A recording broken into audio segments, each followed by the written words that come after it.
என் தங்கப்பிள்ளையே, எப்பொழுது உனக்கான கெட்ட நேரம் முடிந்து நல்ல நேரம் ஆரம்பிக்கின்றதோ அந்த நேரத்தில்தான் இந்த பதிவு உன் கண்களில் படும்.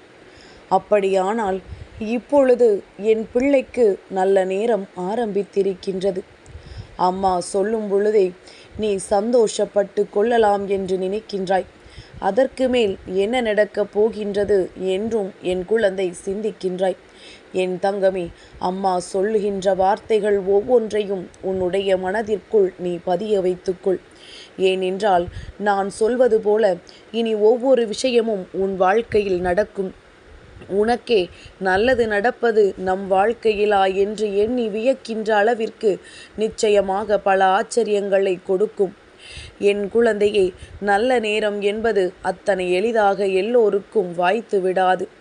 கெட்ட நேரத்திலேயே பாதி நாள் வாழ்க்கை கழிந்து போகின்ற நேரத்தில் நல்ல நேரம் என்பது எப்பொழுது நமக்கெல்லாம் பிறக்கும் என்று ஏங்கிக் கொண்டிருக்கின்ற நேரத்தில்தான் உன் வராகியானவள் அந்த நல்ல நேரத்தை உனக்காக கொண்டு ஓடோடி வந்திருக்கின்றேன். என் தங்கமே, முதலாவதாக உன்னுடைய வாழ்க்கையில் உன்னை சுற்றி நடக்கின்ற சில விஷயங்களை பற்றி நீ சிந்திக்க வேண்டும்.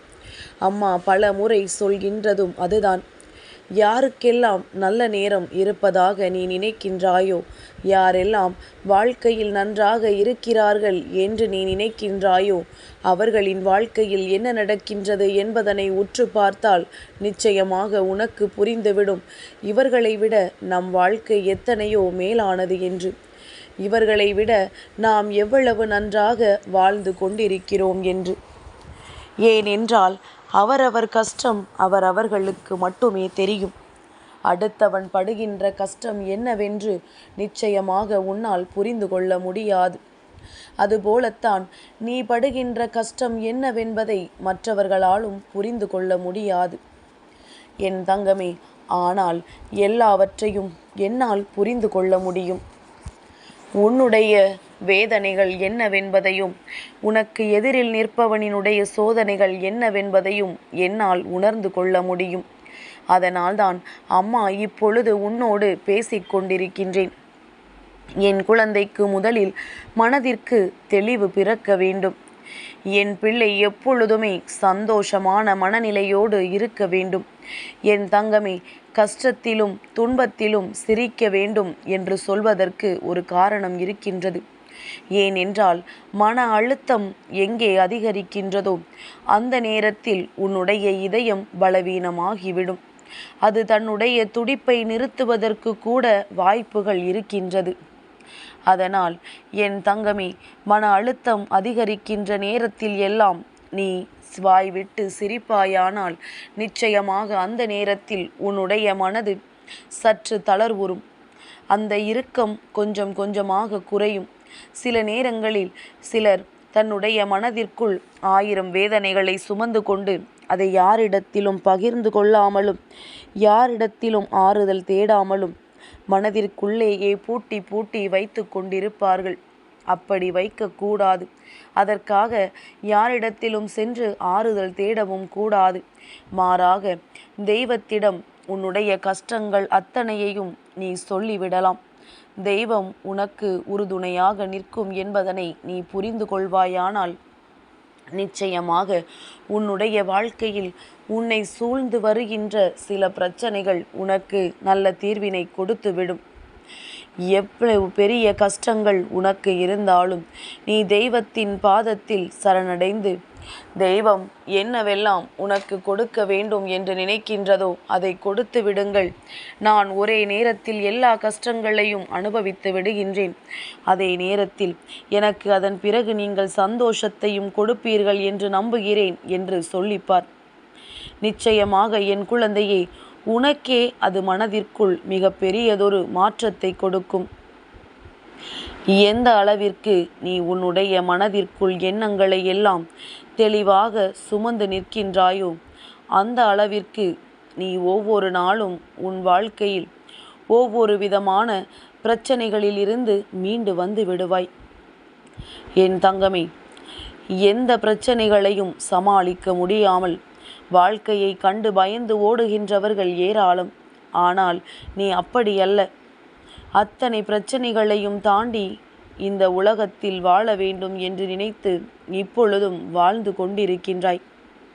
அப்படியானால் உன்னுடைய திறமை என்னவென்பதை உன்னால் உணர்ந்து கொள்ள முடிகின்றதா?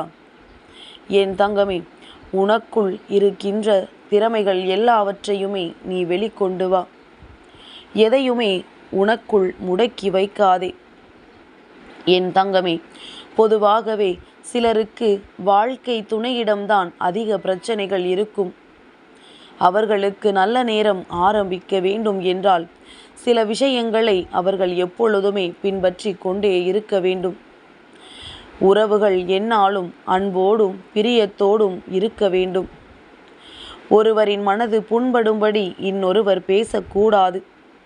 கோபம் அறவே கூடாது. சாப்பிடும் பொழுது அந்த சாப்பாட்டில் எப்பொழுதுமே குறை சொல்லிவிடக்கூடாது. மற்றவர்கள் முன்னிலையில் ஒருவருக்கொருவர் சண்டையிட்டு கொள்ளக்கூடாது. எந்த இடத்திலும் ஒருவரை ஒருவர் விட்டு கொடுத்து விடக்கூடாது.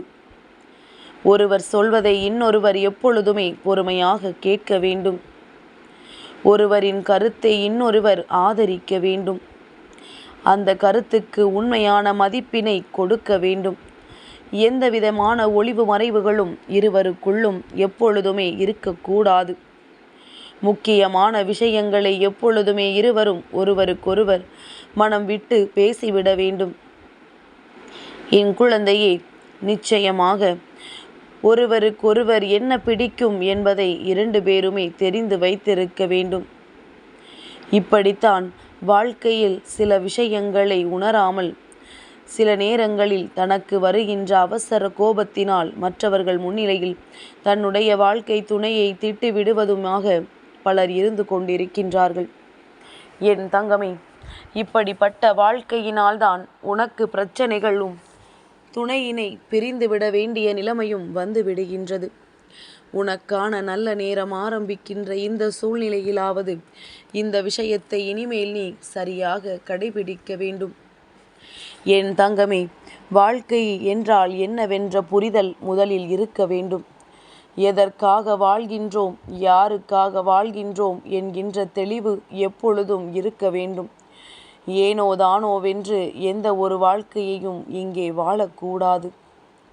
மாறாக எப்பொழுதெல்லாம் உன்னுடைய வாழ்க்கையில் உனக்கான வாய்ப்புகள் கிடைக்கின்றதோ அந்த நேரங்களில் எல்லாம் என் குழந்தை சரியாக உன்னுடைய வாழ்க்கையில் இருக்கின்ற அத்தனை சூழ்நிலைகளையும் நீ கடந்து வந்து விட வேண்டும். இது போன்ற ஒரு நாள் உன் வாழ்க்கையில் இனிமேல் கிடைக்குமா என்றால் அது உன்னுடைய மனது சார்ந்தது. நீ ஒவ்வொரு நாளையும் எந்த அளவிற்கு எதிர்கொள்கின்றாயோ அந்த அளவிற்கு அது உனக்கு நல்லதை மட்டுமே கொடுக்கும் என்பதனை நீ மறந்து விடாதே. என் தங்கமே, இன்று இந்த வராகியானவள் உன் வாழ்க்கையில் ஏற்படுத்தி கொடுக்கக்கூடிய இந்த மாற்றத்தை நீ எப்பொழுதுமே அப்படியே பின்பற்றி நடந்து கொள்ள வேண்டும். யாருக்காகவும் ஒருபொழுதும் உன்னுடைய வாழ்க்கையில் ஏற்படுகின்ற பிரச்சனைகளை நீ அதனை பெரிதாக்கிவிடக்கூடாது. மற்றவர்கள் பிரச்சனைகளை காண்பதற்காக மட்டும்தானே இங்கே எல்லோரிடத்திலும் சண்டைகளை மூட்டிக்கொண்டிருக்கின்றார்கள். ஆனால் என் பிள்ளை, நீ அப்படி இல்லாமல் உண்மையாகவும் நேர்மையாகவும் எல்லார் முன்னிலையிலும் இருந்து விட்டாலே போதும். என் தங்கமே, இந்த வாழ்க்கையில் உனக்கு இன்னமும் பல நல்ல விஷயங்கள் எல்லாம் இந்த தாயானவள் என்னால் நடத்தி கொடுக்கப்பட போகின்றது. எந்த ஒரு சூழ்நிலையிலும் இறை நம்பிக்கையை மட்டும் கைவிட்டு விடாதே. என் தங்கமே, ஆபத்து என்ற ஒன்று வரும்பொழுது உன்னை தெய்வம் காப்பாற்றி இருக்கின்றது. எத்தனையோ சூழ்நிலைகளில் இருந்து நீ மீண்டு வந்திருக்கின்றாய். எத்தனையோ கஷ்டங்களை நீ தாங்கி வந்திருக்கின்றாய். அப்படி இருக்கும் பொழுது இதுபோன்று சிறு சிறு விஷயங்களை எல்லாம் எண்ணி நீ மனம் தளரக்கூடாது. இனிமேலாவது உன் வாழ்க்கை உனக்கு பிடித்தது போல மாறும் என்பதனை நீ முழுமையாக நம்பினாலே போதும். என் தங்கமே, உன் வாழ்க்கையில் மாற்றங்களை ஏற்படுத்தி கொடுக்க வேண்டியது என்னுடைய பொறுப்பு என்பதனை நீ புரிந்து கொண்டாலே போதும். இனி எல்லாமே உனக்கு சந்தோஷம் மட்டுமே. என் தங்கப் பிள்ளைக்கு இந்த வராகி அம்மாவினுடைய ஆசீர்வாதங்கள் எப்பொழுதும் உண்டு.